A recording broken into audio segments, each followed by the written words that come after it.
McGee was shot once on East Lawrence Street in Tyler and later died at a hospital.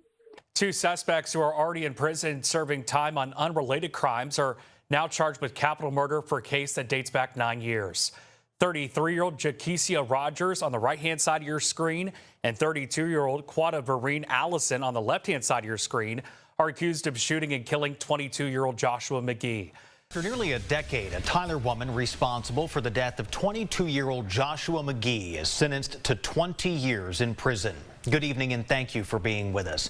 33-year-old Jakesia Rogers pleaded guilty this morning to that murder that happened back in 2017. KLTV7's Emma Burns spoke with the victim's family, who tells us justice has finally been served.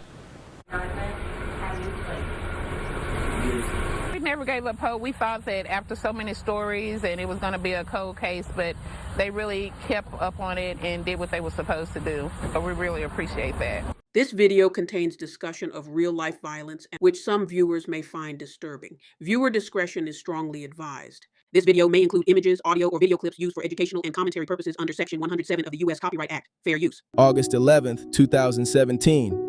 It was a Friday morning in Tyler, Texas. A 22-year-old young man named Joshua Alon McGee was at a home in the 1600 block of East Lawrence Street. By the end of that morning, Joshua would be fighting for his life. And within hours, his family would be facing a question that would haunt them for nearly 9 years. Who killed Joshua McGee? At the time, police had very few answers. There was no immediate arrest. There was no courtroom. There was no justice. Just a grieving mother who refused to stop asking questions. For years, Joshua's murder remained an unsolved Tyler homicide. But then, in 2026, something happened. New information surfaced. Investigators revisited the case. And nearly 9 years after Joshua's death, 2 people were indicted on capital murder charges. One of those suspects would eventually plead guilty to murder.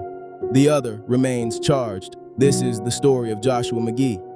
Joshua Alon McGee was born July 16, 1995. He was 22 years old when his life was suddenly taken. Publicly available obituary information confirms Joshua was a Tyler resident and died on August 11, 2017. But Joshua was more than a name attached to a homicide report. His mother, Angela Burgess, remembered her son as outgoing and loving, someone who had many friends, and she believed Joshua still had plans for his future. His mother told KLTV that Joshua wanted to eventually open his own business, following in the footsteps of his grandfather. Those dreams would never become reality. Joshua was also about to become a father. His son Amir was born after Joshua's death. That means Joshua never got the opportunity to meet his own child. And for his family, that loss became about more than losing a son. It meant a child would grow up without ever knowing his father personally. Around 7:45 that morning, Tyler police received a call concerning a shooting.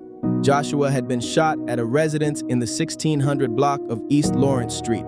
According to contemporaneous reporting, Joshua reportedly sought help from a neighbor. The neighbor transported him to the hospital, but Joshua's injuries were too severe. He died from a single gunshot wound. He was only 22 years old. Imagine being that neighbor. You wake up expecting an ordinary Friday, and suddenly, someone comes to you wounded and asking for help. You rush him to the hospital, and somewhere along that drive, you're hoping he survives. But he doesn't. Joshua's family was left with a devastating reality. Their son was gone, and whoever shot him was still out there.